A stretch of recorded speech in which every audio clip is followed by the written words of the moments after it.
महर्षि वाल्मीकि जी ने रामायण की रचना की है और इस वाल्मीकि रामायण में हम सभी बाल कांड का स्वाध्याय कर रहे हैं। और बाल कांड में पिछले दिनों सप्तचत्वारिंशः सर्गः 47वें सर्ग का हम सभी स्वाध्याय कर रहे थे। भगवान विश्वामित्र जी भगवान राम को विशाला नगरी के संबंध में बता रहे हैं कि ये विशाला नगरी का क्या इतिहास है। तो उस इतिहास में वो क्या बताए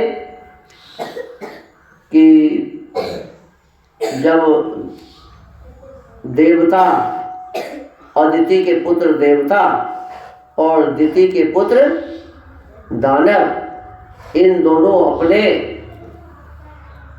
जीवन को अमर बनाने के लिए अमृत के खोज में निकले, तो दोनों ने मंदार पर्वत को उखाड़कर और सांप का रस्सी बनाकर समुद्र का मंथन की।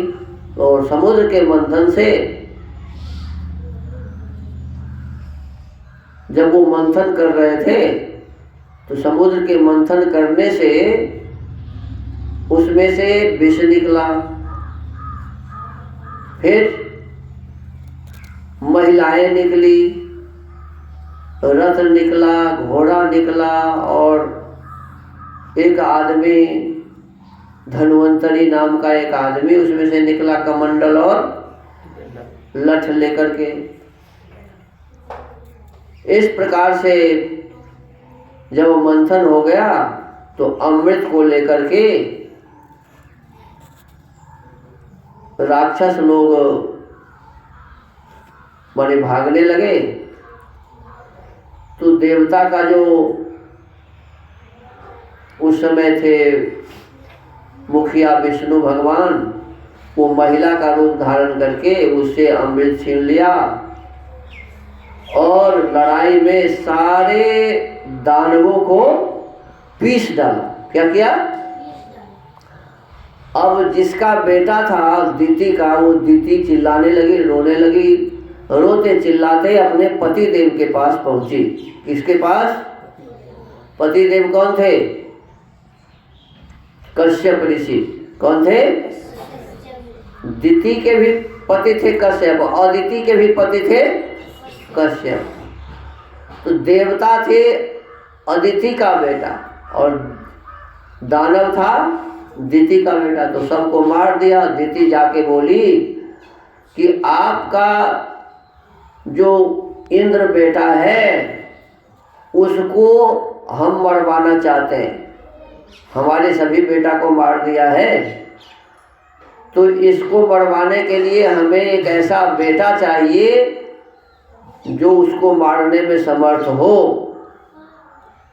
अब कोई बाप अपने बेटा को मरवाना चाहता है क्या? लेकिन देखो वो कहा हाँ ये सही बात है, आपको ऐसा बेटा मिलेगा जो इंद्र को मार सकेगा। लेकिन उसके लिए क्या करना पड़ेगा? 1000 वर्ष तक तप करना पड़ेगा। क्या करना पड़ेगा जी? 1000, 1-2 दिन नहीं, 1000 वर्ष तक तप करना पड़ेगा आपको। अब वो तप करने के लिए तैयार हो गई। उधर कश्यप जी उसका देह छू दिए। किसका? दिति का। कहते हैं कि खाली देह छू करके और चले गए क्या? तपस्या करने। आइए इधर दिति भी तपस्या करने लगी। तपस्या जब शुरू की तो इंद्र आ गया उसकी सेवा करने के लिए, क्योंकि इंद्र की कौन थी? वो मौसी थी। कौन थी? अब इंद्र को मारना चाह रही थी, अब वही इंद्र इनकी सेवा करने लगा। अब 1-2 दिन सेवा नहीं किया, 990 वर्ष तक सेवा किया। कितने दिनों तक जी? 990 वर्ष तक सेवा जब किया तो दिति प्रसन्न हो गई कि मेरा ये बहन का बेटा इंद्र मेरी खूब सेवा की, तो बता देना चाहिए इसे कि मैं तपस्या क्यों करती हूँ। तो कहा कि मैं तपस्या इसलिए कर रही हूँ कि 10 वर्ष बाद आप कि पिताजी के आदेशानुसार आपका मेरे गर्भ से एक भाई आने वाला है। कौन आने वाला है? जो आपको मारेगा। क्या करेगा? आपको मारने वाला आपका एक भाई 10 वर्ष के बाद यहाँ आने वाला है। लेकिन अब मैं आपके सेवा से प्रसन्न हूँ और उसको बताऊंगा कि इसे मत मारो, इसको मत जीतो, इस पर किसी प्रकार का अत्याचार मत करो, ये मैं बता दूंगी। अब इंद्र जैसे ही समझा कि मुझे मारने वाला आने वाला है, तो क्या किया? दिति के पेट में घुस गया। दिति जैसे थोड़ी सी निद्रा में सोई तो दिति के पेट में कौन घुस गया? इंद्र घुस गया। घुस सकता है क्या? नहीं। अब बताओ कैसे घुसा? अब तो लिखने वाले ये लिखे ही नहीं, है ना। अब उसमें घुस के और उनके पेट में जो बच्चा था उसके 7 टुकड़े कर दिए। कितने? 7 टुकड़े कर दिए। और फिर बाहर निकल आया और बाहर निकल के अपने मौसी को बताया कि तुम्हारे पेट में जो बच्चा था उसको तो मैं 7 टुकड़े में काट दिया। अब वो बहुत रोने लगी, दुखी हो गई, परेशान हो गई कि मेरे बेटे को तो ये 7 टुकड़ा कर दिया। लेकिन फिर कहा कि चलो अब कर दिया तो कोई बात नहीं, जो हुआ सो हुआ, लेकिन वो 7 टुकड़ा बेकार नहीं होना चाहिए। ये क्या हो जाना चाहिए? अब 7 टुकड़ा बन गया मरुत। क्या बन गया जी? और एक टुकड़ा में 7 मरुत बना, तो कितना हो गया? 7 सते 49 मरुत। अब इसी कहानी को सुनाते हुए विश्वामित्र जी कहते हैं कि ये दिति जहाँ तपस्या कर रही थी, इंद्र जहाँ उनकी सेवा कर रहे थे, जहाँ उन बच्चों के साथ टुकड़े बनाए, जिस कारण 49 मरुत का निर्माण हुआ, वही ये जगह है जिसका नाम विशाला है। समझ में आया कि? कौन बताए? काकुत्स यही वह देश है जहाँ पूर्व काल में रहकर देवराज इंद्र ने तपः सिद्ध दिति की परिचर्या की थी। माने विशाला नगरी में दिति तपस्या कर रहे थे और उनकी परिचर्या माने सेवा कर रहे थे। कौन? इंद्र जी। अब आगे सुनो। इक्ष्वाकुस्तु नरव्याघ्र पुत्र परम धार्मिक अलम्बुषायामुत्पन्नो विशाल इति विश्रुतः तेन चासीदिह स्थाने विशालेति पुरीकृता। पुरुषेण पूर्व काल में महाराज इक्ष्वाकु के एक परम धर्मात्मा पुत्र थे। अब फिर अलग कहानी कर रहे हैं। एक कहानी हो गया, एक कहानी हो गया। अब दूसरा कहानी शुरू करते हैं कि पूर्व काल में महाराज इक्ष्वाकु के एक परम धर्मात्मा पुत्र थे। किनके? महाराज इक्ष्वाकु के, जो विशाल नाम से प्रसिद्ध हुए। उनका नाम क्या था? विशाल।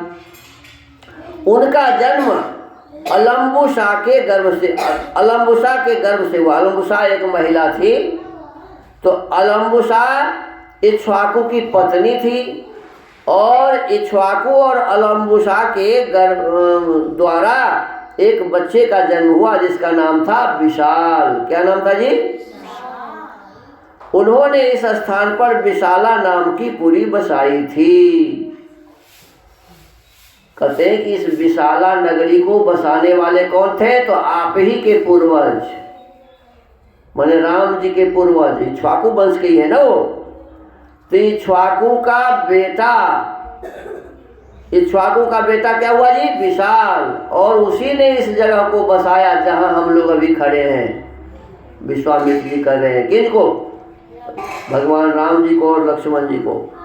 तो ये विशाला नगरी आपके ही पूर्वज ने बसाए हैं। और इक्ष्वाकु का सीधा बेटा था विशाल। उसके माँ का नाम था अलम्बुसा अनुषा के गर्भ से जन्म लिया और वो इस स्थान पर जो नगरी बसाया उसी का नाम है विशाला। उन्होंने इस स्थान पर विशाला नाम की पुरी बसाई थी। विशालस्य सुतो राम हेमचंद्रो महाबलः सुचंद्र इति विख्यातो हेमचंद्रानंतरः। श्री राम विशाल के पुत्र का नाम था हेमचंद्र। विशाल के बेटा का क्या नाम था जी? हेमचंद्र, जो बड़े बलवान थे। हेमचंद्र के पुत्र सुचंद्र, हेमचंद्र के बेटा का क्या नाम था जी? सुचंद्र। वो सुचंद्र नाम से विख्यात हुए। सुचंद्र तनयो राम ध्रुमाश्व इति विश्रुतः धूम्राश्व तनयश्चापि सिंजयः समपद्यत। श्री रामचंद्र सुचंद्र के पुत्र धूम्राश्व हुए। सुचंद्र के पुत्र कौन हुए जी? धूम्राश्व। और धूम्राश्व के पुत्र सृंजय हुए। सृंजय से सुतः श्रीमान सहदेवः प्रतापवान कुशाश्व सहदेवस्व पुत्र परम धार्मिकः। सृंजय के प्रतापी पुत्र श्रीमान सहदेव हुए। सृंजय के पुत्र कौन हुए? सहदेव। सहदेव के परम धर्मात्मा पुत्र का नाम कुशाश्व था। सहदेव के पुत्र का नाम क्या हुआ जी? कुशाश्व था। कुशाश्वस्य महातेजा सोमदत्तः प्रतापवान सोमदत्त से पुत्रस्तु काकुत्स्थ इति विश्रुतः। कुशाश्व से महातेजा माने कुशाश्व के महातेजस्वी पुत्र प्रतापी सोमदत्त हुए। कुशाश्व के पुत्र का क्या नाम हुआ? सोमदत्त। और सोमदत्त के पुत्र काकुत्स नाम से विख्यात हुए। तो इसीलिए राम को बार बार विश्वामित्र जी कहते हैं काकुत्स। क्या कहते हैं? माने काकुत्स उनके पूर्वज थे और काकुत्स के परिवार में होने से इनको काकुत्स कहते थे। तस्य पुत्रो महातेजा संप्रत्येष पुरी में आवसत परम प्रख्य सुमतिर नाम दुर्जय।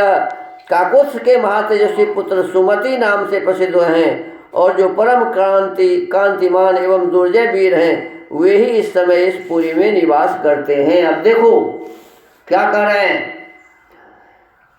माने जो इस समय अभी विशाला नगरी में निवास कर रहे हैं उनका नाम है सुमति। क्या नाम है? सुमति। जो इक्ष्वाकु के वंश के ही हैं। तो राम भी थे इक्ष्वाकु के वंश के और ये सुमति जो उस समय अभी राजा थे वहाँ के वो भी उन्हीं के वंश के थे। कहते हैं सुमति नाम से प्रसिद्ध है जो परम कांतिमान एवं दुर्जय वीर हैं वे ही इस समय इस पुरी में निवास करते हैं। इक्ष्वाकुस्तु प्रसादेन सर्वे वैशालिका नृपा दीर्घायुषो महात्मानो वीर्यवंता सुधार्मिका। महाराज इक्ष्वाकु के प्रसाद से विशाला के सभी नरेश दीर्घायु महात्मा पराक्रमी और परम धार्मिक होते आए हैं। ताकि इस कुल में जो भी जन्मा वो बहुत ही प्रतापवान महात्मा माने बहुत अच्छे महान आत्मा वाला पराक्रमी, कमजोर नहीं थे कोई और धार्मिक भी थे, परम धार्मिक थे। इहाद्य रजनी में कांग सुखं स्वप्स्यामहे वयम स्वः प्रभाते नरश्रेष्ठ जनकं द्रष्टुमर्हसि। नरश्रेष्ठ आज एक रात हम लोग यहीं सुखपूर्वक शयन करेंगे। कहाँ? विशाला नगरी में। फिर कल प्रातः काल यहाँ से चलकर तुम मिथिला में राजा जनक का दर्शन करोगे। अब विशाला से चल के कहाँ जाएंगे? मिथिला में राजा जनक के दरबार। सुमतिस्तु महातेजा विश्वामित्र मुपागतम श्रुत्वा नर वर श्रेष्ठ प्रत्यागच्छन् महायशा। नरेशों में श्रेष्ठ महातेजस्वी महायशस्वी राजा सुमति विश्वामित्र जी को पुरी के समीप आया हुआ सुनकर उनकी अगवानी के लिए स्वयं आए। अब विश्वामित्र आ रहे हैं ऐसा जानकर सुमति जी स्वयं आए इनको लेने के लिए। पूजां च परमं कृत्वा सोपाध्यायः स बान्धवः प्रांजलि कुशलं पृष्ट्वा विश्वामित्र मथा ब्रवीत। अपने पुरोहित और बंधु बांधवों के साथ राजा ने विश्वामित्र जी की उत्तम पूजा करके हाथ जोड़ उनका कुशल समाचार पूछा और उनसे इस प्रकार कहा, धन्योऽस्म्यनुगृहीतोऽस्मि यस्य मे विषयं सुने संप्राप्तो दर्शनं चैव नास्ति धन्यतरो मम। मुने, मैं धन्य हूँ। कौन बोला? सुमति, राजा सुमति, मैं धन्य हूँ। आपका मुझ पर बड़ा अनुग्रह है, क्योंकि आपने स्वयं मेरे राज्य में पधार कर मुझे दर्शन दिया। इस समय मुझसे बढ़कर धन्य पुरुष दूसरा कोई नहीं है। तो इस प्रकार से सुमति जी भी भगवान राम के ही वंश के थे और उसमें एक बहुत बड़े पुरुष हुए काकुत्स, तो उनके नाम का चर्चा तो बार बार कर रहे हैं, उनको काकुत्स नाम से पुकार रहे हैं विश्वामित्र जी। तो इस प्रकार विशाला नगरी में आज विश्राम कर लिए भगवान राम करेंगे। सुमति जो उनके परिवार के ही लोग हैं उनकी आगवानी किए और अब आगे की जो कथा होगी वो आगे करेंगे। आज के इस वाल्मीकि रामायण के स्वाध्याय को यहीं विराम देते हैं। ओम।